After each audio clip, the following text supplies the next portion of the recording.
예, 여러분 안녕하세요. 13주 공부를 하겠습니다. 13주는 12주 차에는 퀴어와 관계성이라고 하는 그런 주제로 공부를 했습니다. 13주는 12주 차에 아마 설명을 했던 것 같은데 13주는 낙태의 문제, 임신 중지라고 하죠.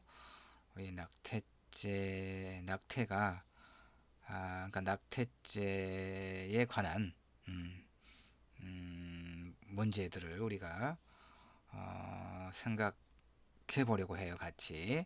1차 시에는 낙태와 관련된 어떤 기본적인 그 개념이라든가 이런 걸 같이 살펴보도록 하고, 2차 시와 3차 시에는 이제 논문을 알아볼 거예요. 논증적 글을. 그러니까 낙태죄 논쟁의 역사라고 하는 논문을 보면서 이 낙태의 문제, 임신 중지에 관련된 어떤 그 논쟁이니까 이걸 이제 낙태를 그 죄로 인식해서는 처벌해서는 안 된다라고 하는 거.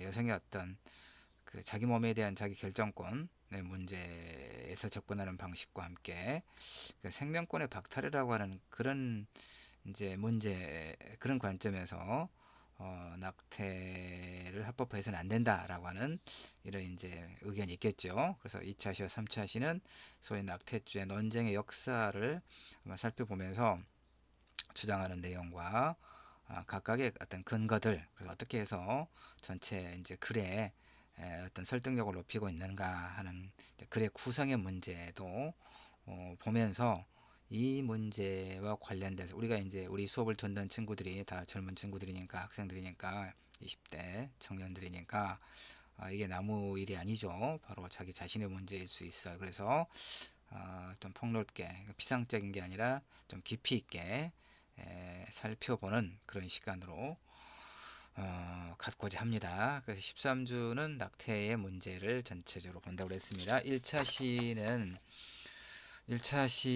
이게 이제 2020년 11월 7일자 한겨레 신문 기사입니다. 우선 이 부분은 그래서 낙태죄를 폐지하라는 이런 이제 여성들의 어떤 그 시위 장면을 이제 헤드라인이 아니라 그 기사를 지금 우리가 보고 있습니다. 살펴봅시다. 전국 곳곳에서 20대 여성들이 모여서 낙태죄를 폐지하라고 주장한다, 이런 얘기죠. 자신의 몸을 통제 못하는 공포 생각이 있으면 이런 개정안이 나올 수 없을 것이다. 그래서 국회는 12월 30일까지, 그러니까 2020년을 말하죠. 작년 12월 30일까지 대안 법안을 마련하라. 뭐 이렇게 이제 주장을 했죠.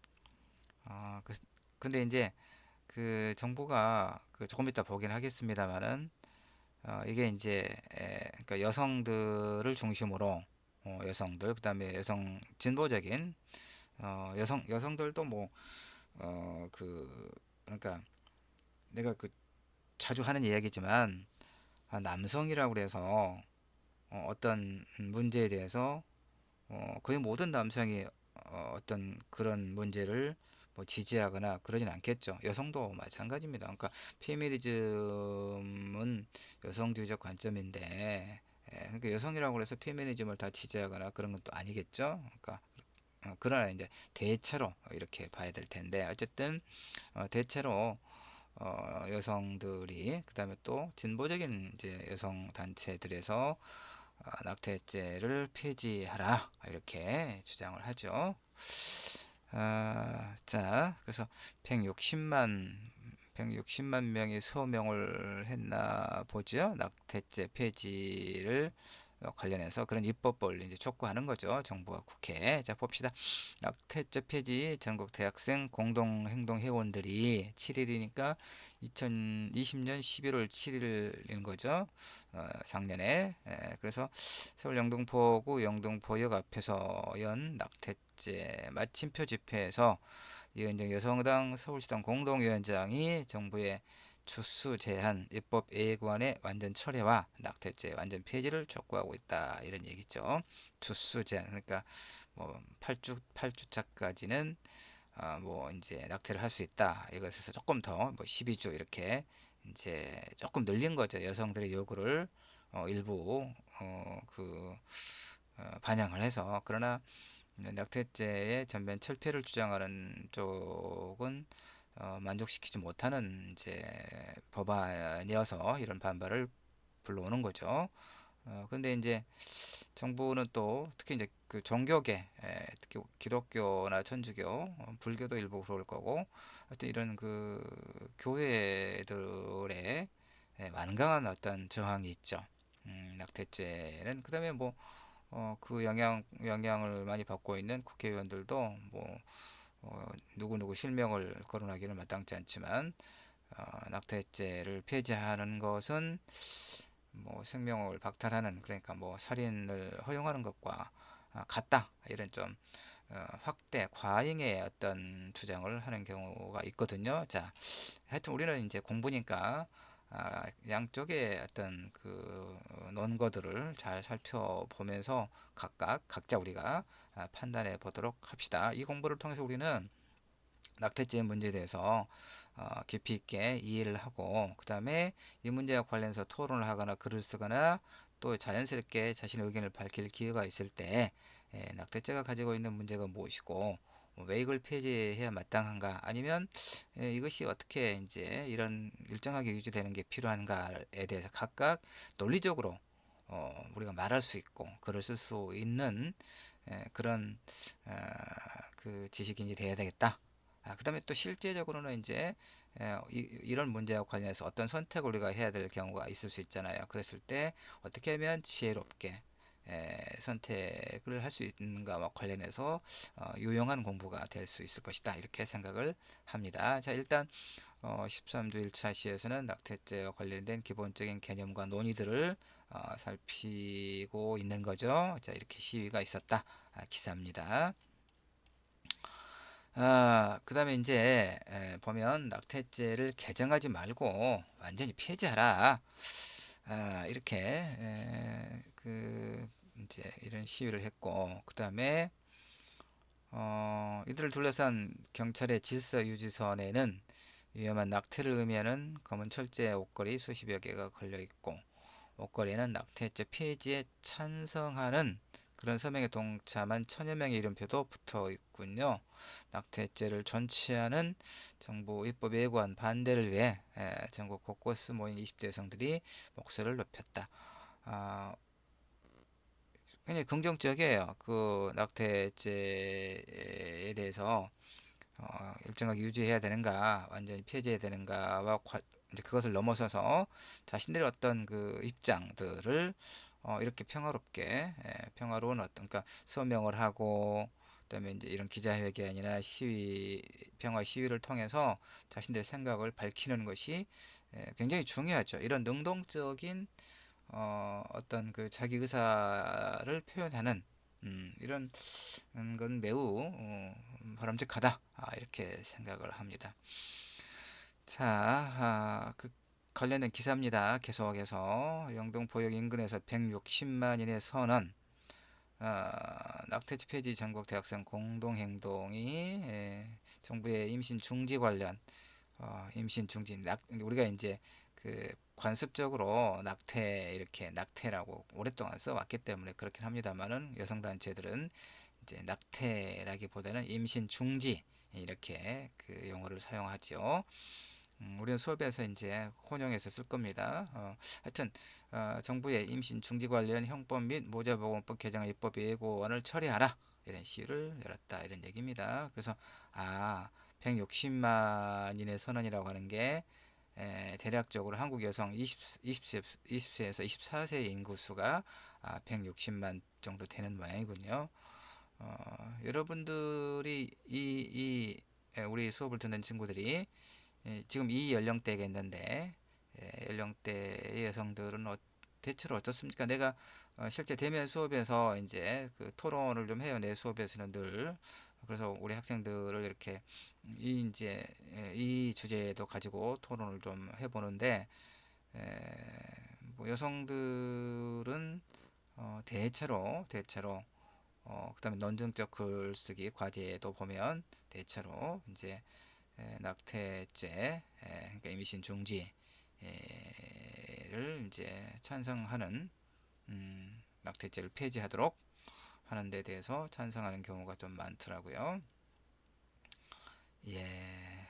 자, 이제 이제 하여튼 하나의 주장이니까 이제 그 반대하는 쪽도 그 상당히 또 격렬하게 이야기를 많이 해요. 여성의 몸은 여성의 것이다. 언론적으로는 그렇긴 하죠. 언론적으로는. 그 다음에 이제 우리가 계속해서 살펴보겠지만, 그 다음에 우리 학생들도 대강은 아는 바이지만, 임신을 어쨌든 임신을 했을 때 그것을 이제 출산을 하고 또 육아를 하는데 그 이르는 어떤 과정, 그 지난한 과정에서 그 거기까지 나가지 못하고 임신을 중단해야 될 그런 경우들이 당연히 있죠. 당연히 있고, 그다음에 이제 모자보건법에서도 예외적으로는 소위 낙태를 허용하는 게 있어요. 근데 친족 간의 이제 성폭력이라든가 그렇게 원하지 않은 그런 어떤 성폭력의 피해를 겪은 경우, 그 다음에 그 유전적으로 이제 이 아이가 태아가 유전적인 어떤 그 결함으로 인해서 어떤 심각한 장애를 가지고 태어날 수 있다는 그런 의학적 진단, 이런 이제 예외적인 경우에는 모자보건법에 의해서 낙태를 합법적으로 이렇게 할 수 있도록 하죠. 근데 이제 그게 사실은 실질적인 게 못 되는 게 뭐냐면, 미리 좀 이야기를 하네요. 하다 보니까 그 이제 먹어보자 뭐 이제 그 어떤 유전적 결함은 그렇다 치더라도 그 성폭력 피해 여성이 이제 소위 합법적인 이런 모자보건법에서 예외적으로 규정하고 있는 낙태를 하기 위해서는 절차가 굉장히 복잡하잖아요. 그러니까 성폭력 피해를 당했다는 것을 경찰관서에 신고하고 그걸 입증을 받고, 그래야 그 결과 서류를 가지고 이제 병원에 가서 임신 중지 낙태 그를 이제 합법적으로 시술을 받을 수 있잖아요. 근데 사실은 뭐 그 친족간의 성폭력이라든가 또 이제 어떤 성폭력 피해의 경우도 그걸 경찰관서에 신고하지 못하는 경우가 굉장히 많잖아요. 그러면 어떻게 해요? 그야말로 현재 불법화된 그런 그 소위 불법 낙태 시술을 받을 수밖에 없는, 그렇게 될 때 이제 여성의 몸에 대한 건강권이 훼손될 염려가 있죠. 그다음에 또 실제로 뭐 낙태를 했을 경우 여성이 갖는 신체적 또 정신적 어떤 그 트라우마가 상당하다고 해요. 그래서 이제 에, 그 때문에 실제로도 굉장히 많은 이제 그 낙태 시술이 행해지고 있기 때문에 소위 불법의 영역에서, 그러니까 그럼 건강보험에 해당되지도 않잖아요. 그 비용도 많이 들고. 그래서 합법화를 하는 것이 이제 바람직하다, 이런 요구들을 하는 거죠. 자, 일단 봅시다. 그래서 160만인의 선언이라고 하는 게 이제 20세에서 24세 여성 인구 수를 나타낸다. 근데 그 모두가 다 찬성하는 건 당연히 아니겠죠? 자, 그래서 공주대학교 페미니즘 소모임 공갈단? 예, 뭔가 줄여놨으니까 그러겠죠. 공갈단의 이정민 씨는 국가는 억지로 태아 생명권과 여성 자기결정권을 저울질하는 악의적 형태로 여성을 분열시키고 있다. 자신의 몸을 통제하지 못하는 공포를 윗분들이 제대로 생각했다면, 여기는 입법 이제 정부나 이제 의회 입법자들을 말하겠죠. 공포를 윗분들이 제대로 생각했다면 이런 개정안이 나오지 않았을 것, 이렇게 이제 말하면서 아주 놀랍게도 태아를 죽이고 싶어 임신 중지하는 사람은 없다. 그러겠죠. 물론 이제 우리가 최근에 그 여러 뉴스를 보면 이제 아이를 어쨌든 뭐 아이를 낳아서 그 아이를 이제 그 뭐 하여튼 아이의 생명을 박탈하거나 학대하거나 그런 이제 그야말로 그 반인륜적인 범죄가 그 가끔 이제 매스컴을 타기는 하지만 기본적으로 소위 그 태아를 죽이고 싶어, 그러니까 생명권의 박탈, 이걸 그러니까 좋아서 낙태를 하는 사람은 없겠지요. 음, 그러니까 임신 중지의 권리를 태아를 죽이려는 행위로 취하는 행위를 취하는 행위는 옳지 않다. 그러니까 상당히 논리적인 어떤 설득력은 있다고 생각해요. 나는 이 주장과 이 주장의 근거가 일단. 그다음에 이제 입법 예고안을 내놓는 과정에서 발생한 정부의 소통 부재. 그러니까 늘 이제 이게 논란이 되는 문제예요. 그러니까 그 소위 이제 입법 그러니까 어떤 법을 새로 만들거나 또는 이제 기존의 법을 현실에 맞게 그 개정을 할 경우에는 그것은 이제 국회의 그 권리죠. 입법권이 국회에 있으니까. 그런데 입법을 국회만 하는 게 아니라 정부에서도 정부 안으로 국회에다가 제정안이거나 개정안을 제출을 해서 이제 국회 심의를 어, 이제 거쳐서 본회의를 통과하면 그게 또 법으로 제정이 되는 거거든요. 그러니까 입법권은 저 국회만 갖고 있는 게 아니라 정부도 이제 그 제한권이 있어요. 법률을 제한하는. 그래서 그런데 이제 이럴 때 정부나 국회에서 어떤 그 법안을 이제 만들 때 또는 개정하려고 할 때 그 어떤 법은 그러니까 많은 사람들에게 영향을 끼치잖아요. 그렇죠? 그러니까 이 소위 낙태와 관련된 법률을 개정하는 데 있어서도 그야말로 20대, 30대 여성들뿐만이 아니라 사실 40대도 그좀 이제 너무 늦으면 늦게 임신하면 이제 산모도 그렇고 아이도 좀 건강에 염려가 있긴 하죠. 그렇긴 하지만 그러니까 임신이 가능한 연령대를 보면 40대 아마 초중반까지는 현실적으로 가능하니까 10대도 사실은 뭐 좀 그렇게 당연히 바람직하진 않고 건강하게는 아니지만 현실에서 보면 이제 종종 10대 중후반 아이들도 원하지 않는 임신을 하고 그러니까 하여튼 그 임신 가능한 연령으로 보면 뭐 10대 중반부터 40대 중반까지에 걸쳐 있죠. 일단은 여성의 문제죠. 근데 여성 혼자 그 아이를 갖는 게 아니죠. 그러니까 여전히 상대방의 남성과의 관계도 있죠. 그러니까 굉장히 많은 그러니까 이 낙태를 소위 이제 합법의 영역으로 전면적으로 이렇게 할 것인가 아니면 일정하게 이제 제한을 하는 현행의 제도를 유지할 것인가는 사실은 우리 공동체에 걸쳐서 굉장히 많은 사람들에게 영향을 끼치는 그런 문제죠. 그러니까 사실상 전 국민과 왜냐하면 이제 임신 그러니까 가족이 있으니까 그렇죠. 그러니까 예외 없이 사실은 거의 모든 국민들의 삶에 굉장한 영향을 미치는 그런 법률이죠. 그러니까 이런 법률을 이제 개정을 하려고 할 때는 다양한 이해관계자들의 과의 어떤 소통이 이제 늘 충분했느냐 아닌가. 왜냐하면 다 이렇게 서로 엇갈리기 때문에 정부나 입법부에서 국회에서도 모두를 만족하는 그런 법안, 그다음에 그 법안을 만드는 과정에서 소위 말하면 어떤 충분한 소통, 이것은 늘 문제되긴 해요. 정부나 국회 입장에서도 쉽지는 않을 것이고, 그러나 여전히 어쨌든 그 많은 국민에게 상당히 영향을 끼치는 어떤 입법의 과정에서는 시간이 좀 걸린다 하더라도 정말 이만하면 됐다는 이야기가 이제 모두를 만족시키지는 못하겠지만 이만하면 그래도 상당할 정도로 소통을 했다 이 정도의 어떤 노력이 필요한데 그게 늘 부족하다는 생각이 좀 들죠. 여기 실제로 보니까 이제 국무조정실에 이제 국무총리실에 있는 이제 그 장관급도 부처인데 국무조정실이 여성계 면담 요청을 거절하고 법무부가 양성평등정책위원회의 권고와 반대되는 형법 개정안을 낸 데 이어서 보건복지부도 정책자문기구인 성평등자문위원회의 권고와 반대되는 개정안을 내놨다. 그러니까 이런 불통. 그러니까 이제 그 보도에 따르면 하여튼 정부 부처가 관련된 부처가 그 여성의 어떤 자기결정권, 임신 중지와 관련된 자기결정권을 이제 확대하는 그런 어떤 권고안 이런 것을에 대해서 충분하게 소통을 하지 못했다는 문제가 있어요 보니까 예. 그러니까 왜 그랬을까요?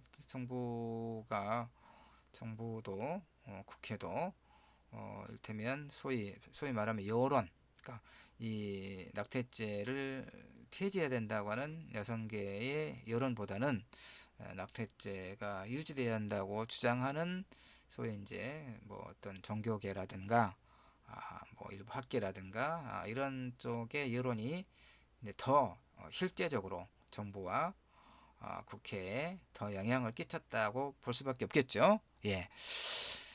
그다음에 이제 이중잣대, 그러니까 정부의 이제 어떻게 보면 이제 곤혹스러운 정부의 그 처지이긴 해요. 자, 눈치 보는 거죠, 이쪽 저쪽. 이현정 여성의당 서울특별시당 공동위원장이 이렇게 이야기했습니다. 1970년대 산하 제한 정책을 시행할 때는 낙태버스가 공공연히 돌아다니며 가임 여성 35% 이상이 한 번 이상 임신 중지를 경험했다. 아, 그런데 절추성이 문제가 된 여성들의 임신 중지를 막게 범죄하고 있다.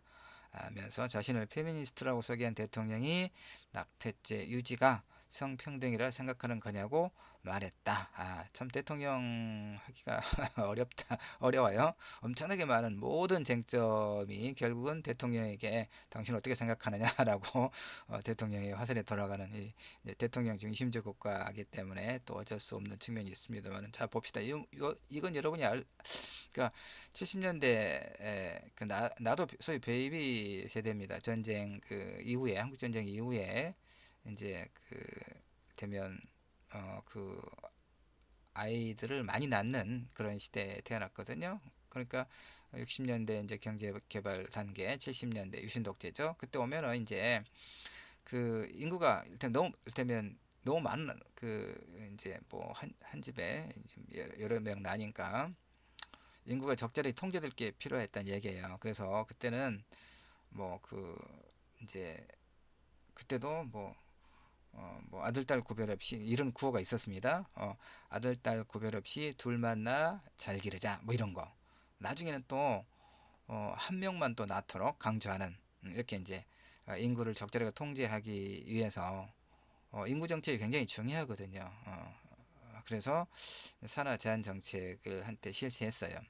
70년대, 80년대, 80년대, 80년대까지, 80년대까지, 예, 90년대 초까지는 아마 그랬던 것 같아요. 예, 그래서 이제 남자들의 경우는 뭐 예비군 훈련에 가면은 그 이제 그 그걸 무슨 수술이라고 하는데, 하여튼 그 이제 아이를 더 이상 낳지 못하게 하는 그 남성에게도 그런 시술이죠. 그걸 해주면서 그러면 이제 뭐 예비군 훈련 며칠을 이렇게 면제해 준다거나 뭐 이런 것들이 있었어요. 음. 이때는 또 낙태 버스가 돌아다니면서 여성에게 임신 중지를 이렇게 시술을 또 했던 모양이죠. 이것까지는 제가 몰랐네요. 근데 저출생이 이제 지금 엄청나게 저출산이 문제가 되죠. 가임 여성 한 명당 1도 안 되는, 그러니까 2가 가임 여성 한 명당 그러니까 2명, 2가 평균 2가 되어야 인구가 적절하게 유지되고 경제 성장이 된다는데, 우리는 1도 안 되는 지금 그런 상황이거든요. 그래서 이제 이렇게 되니까 아마 이제 그 임신 중지 낙태, 근데 이건 좀 다른 것 같아요.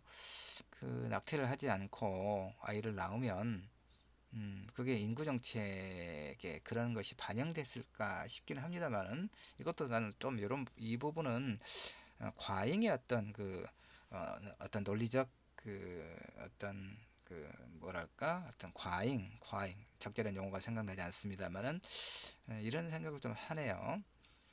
전혀 아니라고는 못하겠지만 정부의 인구 정책에 있어서 이 낙태죄 문제, 근데 낙태죄를 여전히, 그러니까 낙태를 여전히 금지하는 그런 입법을 이제 현행 어떤 제도를 통해서 출생률을 인구수의 증가를 이제 어, 어떤 바란다고 하는 이런 것은 나는 글쎄요, 그건 아닌 것 같은데요. 왜냐하면 낙태를 하지 않고 그럼 아이를 낳았다. 그러니까 낙태를 생각했는데 이 법에 처벌받을까봐 낙태를 하지 않고 아이를 낳았다. 그래, 그게 또 다른 문제일 수 있겠군요. 예, 하여튼 그건 넘어가고요. 자료를 봅시다. 자, 이렇게 해서 지금 이제 마지막 부분을 좀 볼까요? 하여튼 이 공동행동은 정부에게 뭐라고 이야기했냐? 국민의 기본권 보장을 요구했다는 얘기죠. 이들은 여성은 생명권과 건강권, 재생산권을 위협받고 있다. 정부는 여성의 몸에 일어나는 모든 일에 대한 결정권을 존중하고, 이제 그 성폭력의 문제에 있어서는 여성의 성적 자기 결정권을 존중하는 방향으로 입법이 이루어져 있죠. 지금 그건 뭐 잘 돼 있고, 그런데 이제 나아가서 임신 중지까지 여성의 어떤 여성의 몸에 대한 자기 결정권을 이제 이야기하는 겁니다. 하여튼 나으려 해놓고 막상 낳으면 여성도 아이도 키움도 나 몰라라는 제도를 바꿔야 한다. 이건 뭐 그렇긴 합니다. 여성 권리 보장을 위해 전반적 계획이 필요하다. 우리 몸에 대한 결정권을 우리가 가지겠다. 우리 몸에 대한 여성 몸에 대한 결정권을 여성이 가지겠다. 하여튼 원론적으로는 옳다고 봐요. 원론적으로는. 그래서 정부는 이제 현행 낙태죄를 유지하고 여기 나왔네요. 임신 14주까지 낙태를 허용하는 내용의 형법 모자보건법 개정안을 입법에 예고했다 이 말이에요. 이것에 대해서 이제 여성 단체들이 이렇게 이제 그 시위를 통해서 옳지 않다. 아예 폐지하고 이 주수 제한을 폐지하고 이 말이죠. 임신은 여성이 스스로 낙태하거나 임신 여성이 승낙을 받은 의사가 낙태하는 것을 처벌하는 형법 269조와 270조가 임신은 여성의 자기결정권을 과잉 침해 위헌이므로 헌법에 위배되기 때문에 2020년 12월 30일까지 해당 법정을 개정하라. 이게 현재 헌법재판소가 이런 결정을 내렸는데 여기에 따라서 이 결정에 따라서 정부가 형법과 모자보건법 개정안을 입법에 예고했다. 그 핵심적인 내용이 뭐냐? 낙태죄를 전면 폐지한 게 아니라 그 기간, 기간이 14주까지. 그러니까 종전은 10주였나요? 정확하게 다음 자료를 봐야 되겠네요. 14주면 4 16, 4 3 12, 4 3 12, 3개월에서 또 2주 더 가고. 그러니까 이제 아마 예. 우리 여학생들은 좀 더 잘 알 수 있죠. 뭐 나는 아무래도 이제 공부를 하고 있는 부분이라서 요 임신 14주까지 낙태를 허용했을 때 물론 이제 이건 의학적으로도 이제 아마 여러 가지 자문을 받았겠죠. 임신 14주의 태아를 낙태 시술할 경우에 여성의 어떤 그 건강권의 문제도 아마 고려됐을 것이고, 그 다음에 이제 늘 그 2차시, 3차시 보겠지만, 되면 그 그러니까 14주면 아마 그 소위 인간의 어떤 몸으로서 모든 장기가 형성되는 기간일 거예요. 아마도. 그러니까 생명권의 박탈을 하고 하는 문제에 있어서는 또 심각한 반론, 비난의 여지가 있습니다만은, 그러니까 정부가 이렇게 좀 타협한 것 같아요. 일정하게. 현행의 낙태를 불법으로 하는 것은 그대로 이제 유지하되 좀 허용 기간을 그러니까 조금 더 넓혔다는 얘기죠. 임신 14주까지. 근데 문제는 임신 이를테면 뭐 8주냐 10주냐 14주가 문제가 되는 것 같진 않죠. 내가 봐서는 그래요. 본질적인 문제는 어쨌든 이 임신 중지라고 하는 것이 아까 내가 설명했던 그런 보호자보건법에서 예외를 두고 있는 그야말로 그런 성폭력 범죄에 대한 범죄의 결과로서의 어떤 임신의 경우를 제외한다면, 그 다음에 유전적 요인으로 인한 그런 어떤 임신 중지는 허용하지만 나머지는 여전히 그 불법의 이제 영역으로 남겨두는 것, 이것이 과연 이제 옳은가 그런가의 문제가 있기 때문에 그래서 이건 조금 어정쩡하게 내가 봐도 상당히 어정쩡한 그런 이제 개정안이다. 정부의 개정안이 입법에 예고했으니까 2021년 현재는 아마 이대로 이런 이제 상황이 지속되고 있겠죠. 그러니까 여전히 여성들의 임신 중지는 아주 예외적인 경우, 법으로 규정된 아주 예외적인 경우가 아니고는 여전히 불법의 영역에 있다. 이런 얘기입니다. 그러면 이제 2차 시 좀 쉬었다가 2차 시와 3차 시에서 아까 얘기했던 것처럼 낙태죄 논쟁의 어떤 역사, 그래서 그걸 이제 논증적 글 논문을 살펴보면서 좀 더 깊이 있게 이 문제를 우리가 이 문제에 대해서 자신의 어떤 입론을 한번 세워보도록 그렇게 하죠. 자, 1차 시 13조 1차 시 낙태죄에 관한 논의의 기본적인 부분들 함께 살펴봤습니다. 고맙습니다.